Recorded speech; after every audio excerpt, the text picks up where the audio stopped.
Welcome to our Fleet Farm pregame show. Fleet Farm, it is Orange Friday tomorrow. Get to Fleet Farm early for all the best deals and the best selection. Now you're here with Edgar Wildcats head coach Jerry Sins to preview our Division 7 state championship game, Edgar and Blackhawk Warren. 14th time. And a lot of other teams, a lot of schools, coach, don't ever get to state. How do you keep these precious and special over the years? Well, it's always fun because it's always different. There's always different parents. There's always different players. Like we were saying before, a lot of times, a guy's dad played back in the 80s or the 90s, and now his son is playing. So, those kinds of things make it kind of special and kind of nice. We always have new coaches, so we got a couple coaches now in the staff. Again, 2 or 3 new guys that have never. This is their first one down here, and of course they've never won one. So that's always part of it too. That okay, we got to see if we can get one for the new coach, kind of a thing. But yeah. I mentioned Blackhawk Warren, of course. Now a couple of times ago to state, they were just Blackhawk, and now they co-op with the Illinois team. They've kind of had your number. Tell us about the history with Blackhawk over the years.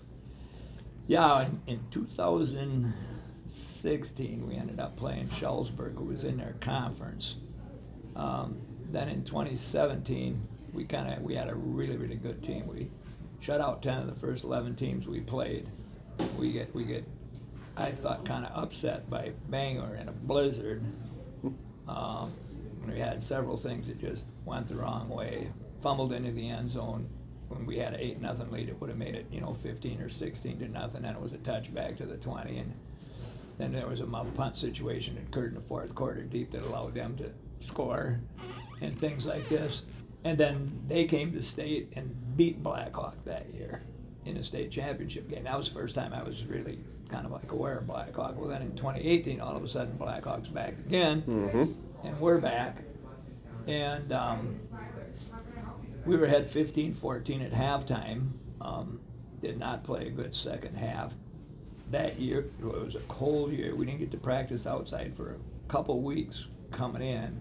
I thought our skills were just not good. I think we fumbled 6 times in that game and lost 4 or 5 of them. And they finally pushed a touchdown in the fourth quarter and ended up beating us like 21-15 or whatever it was. Well, then in 2019, but I thought they kind of caught us by surprise a little bit. They were tougher, physically tougher than we really thought they might be. 2019, I thought we were a little more well prepared physically, mentally to play them, even though we were playing a lot of sophomores and juniors.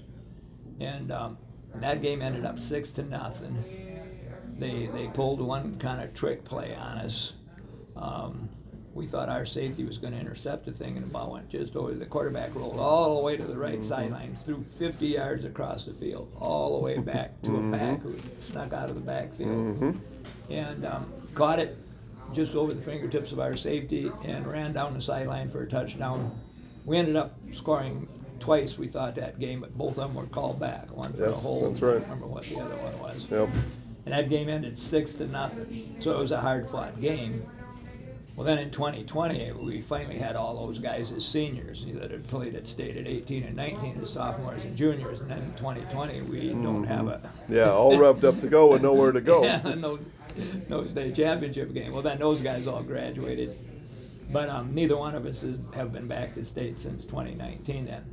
2021, there were 2 different teams. 2022, there were 2 different teams. So now, here both of us are back. So for both of us, it's the 3rd time at state against the same opponent, which is pretty unusual. Very unusual for sure. We'll get back to Blackhawk Warren in just a minute. Let's talk about your team a little bit. Ran into a pretty good Boyceville team. The Bulldogs scored some points on you. That hadn't happened in a long time in this season.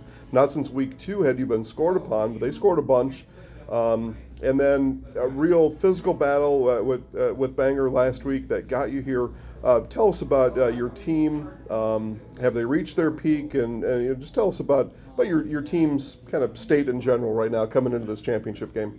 Well, we're pretty healthy, which is good because that's always kind of a factor too after playing, tough teams, in the playoffs, the end of the season, Kobe, Auburndale, which were good teams, one-seeded teams in the playoffs too. And we ended up pretty healthy. We always try to save our guys all year for the end of the season. A guy like Carter Butt, he didn't carry much at all. Some of the games that we were winning pretty handily, he might only had 5-6 carries. Well, now he's carrying it 25 or 30 times, And but we kind of told him that might be the way it is, because it's been that way for a long time. The Boyceville game was a shocker to everybody. I think to Boyceville and to us. They'd only given up about 51 points all year, and somehow we put up 52 on them and never punted at all. Of course, we had to try to keep scoring because they kept scoring. So then we had to keep our offense going too and not sub or anything like normally we would have subbed, but we couldn't afford to. They hit us with some big plays, which once again, all 4 of their touchdowns were big plays, and we hadn't given up a big play all year. We'd shut out 9 teams in a row coming into that game. So we had to kind of reevaluate on defense, made a few changes, and then I thought played a little better against Bangor. And they got the field goal away in the end with a few seconds left to break the shutout. But I thought we played pretty well against them. Bangor is very physical, just like I think Blackhawk Warren is going to be. Yeah. All right. Kind of a fun thing in the Bangor game. A couple of your guys late going in for a touchdown, high-fiving down the sideline. Your thoughts on that? Yeah, I never noticed it, of course, till I watched the tape, and then we were watching the tape, and coach said, "Do those guys high-five each other about the 10?" I want to run it back.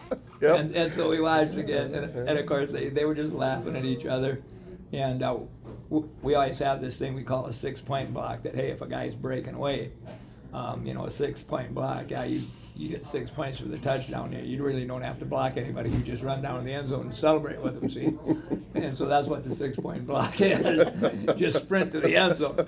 So, of course, that's what Kobe was doing. And he realized he didn't have to block anybody. So, all right, I'm here for you, buddy. These are high school kids, and part of playing, being a student athlete, is having some fun and letting loose sometimes. And I thought they were having fun with each other, and that's good sportsmanship in that way. All right, so tell us, you've had a week now to get ready for Blackhawk Warren. What do you know about that football club? They basically are very, very similar to what they were in 2018 and 2019. Run pretty much the exact same plays. Defense has changed a little. Got some big linemen, just like they've always had. The running backs aren't as big as they've been in the past. They're like 160, 170-pound guys. They have 3 guys that have carried the ball, one guy 130 times, one guy 150 times, one guy 180 or 90 times. And one of them has 24 touchdowns, another guy's got 16 touchdowns, and so on. But they run a pretty basic attack. The thing they kind of beat us with each of those other 2 years is they just kept the ball away from us. Regis had done that in 2009 too, but our offense was so explosive then that we just scored every time we got it back anyway. So that strategy didn't cost us, when Regis used it against us in 2009, but it kind of did when Blackhawk kept the ball. I think we only ran 6 or 7 plays the whole second half in 2019. They got the ball, kept the ball for 8-9 minutes. Didn't score, but kept it that long. We got it back, and I remember if we fumbled or if we just 3 downs and out or whatever. And they basically kept it the rest of the game. I mean, so you can get the ball back, you only get like 3-4 offensive plays the whole half. And I think that's kind of like part of their strategy to keep their defense off the field as long as they can by allowing their offense to stay on the field. And so, we're going to have to see if we can change that script a little tomorrow. As we begin to wrap up our Fleet Farm pregame show, again, Orange Friday tomorrow. Get to Fleet Farm early for the best deals and the best selection. First quarter, Coach. People watching the game in person, at home, wherever they might be, regardless of what it says on the scoreboard, how will people know that things are going according to plan in the first quarter? Well, I think we're just playing relaxed, playing loose. We showed the kids the 2016 game when we played Sheldsburg. And you could tell right away in the first quarter of that game that our kids were just having fun. It was a day like tomorrow was going to be. It was 70 degrees. It was sunny. Thank goodness. It was beautiful. And we're just running around having fun. And of course, that game we were at 22-0 at the end of the first quarter. And I think Sheldsburg coming into that game had only allowed 50 or 51 points all season. And we ended up with 36 at halftime in that game. And then there wasn't any scoring to speak of in the second half because both teams played a lot of reserves. But I think that's the key. I think you got to play relaxed. You can't make the game bigger than it is. No, guys, it's a fun experience. Come down here, enjoy it, and just do what you've been doing all year. So I hope we're not tight. Everything we did tonight was try to relax them and Remember the Titans on the way down on the bus, because that's always a fun film to watch with all the music and so on. Yeah. Coach Jerry sends in the Edgar Wildcats. Best of luck in the ball game. Thank you very much. Yeah, you got it, Jerry. All right, kickoff coming up next on Zaleski Sports. Want to save even more at Fleet Farm? Well, now you can with Fleet Rewards. It's free to sign up and there's no credit card required. Using Fleet Rewards is easy. Earn points every time you shop. Plus, get exclusive member offers, birthday and anniversary perks, free tire rotations, and more. Download the Fleet Farm app or create an account at fleetfarm.com/rewards to start earning points today. Fleet Farm, proudly serving the Midwest since 1955.